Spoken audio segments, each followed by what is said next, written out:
नमस्कार मैत्रिणींनो, स्वागत आहे तुमचं आपल्या ब्लाऊज शिलाई क्लासमध्ये. आज मी तुम्हाला बाहीची मेजरमेंट दाखवत आहे. बाही आहे आपली 7 इंचाची, त्याच्यामध्ये मी 1.5 इंच वाढवून घेतलेलं आहे आणि बाहीची रुंदी आहे 6 इंच, त्याच्यामध्ये पण मी 1.5 इंच वाढवलेलं आहे आणि तिथून वरती आता लाईनिंग मारून घेत आहे.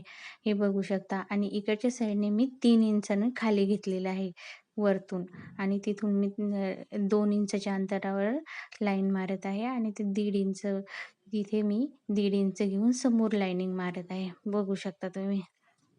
साधी बाही आहे, अस्तरची बाही नाही आहे. साधी बाही शिवते मी साध्या ब्लाऊजची आणि इथे मी 2 इंचावरती बरोबर लाईनिंग मारून घेऊन वरतीच्या साईडने 1.5 इंच घेऊन इकडे मग शेप देत आहे.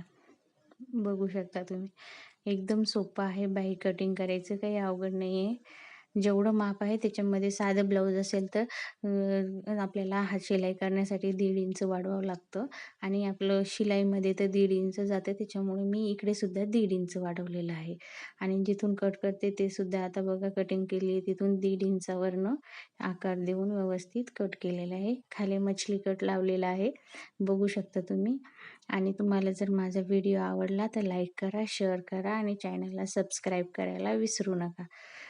आपले छोटे छोटे जे टिप्स असते ते आपल्या ब्लाऊजवरच्या स्लीव्जवरती पण डिपेंड असतात. जो मछली कट लावलेला आहे आपण तो जर कट नाही मारला तर आपली बाही जी आहे ती व्यवस्थित समोरच्या साईडने बसत नाही. आता तो मछली कट करून घेऊ आपण. बघू शकता दोन्ही बाह्या एकदम परफेक्ट झालेल्या आहे. मागे पुढे होऊ द्यायचं नाही कापड. हात ठेवून कापड नेहमी कट करायचं. आता हा मछली कट करू आपण आणि कमेंट्स करून सांगा तुम्हाला जर माझा व्हिडिओ आवडला असेल तर, की आवडला की नाही आवडला. धन्यवाद.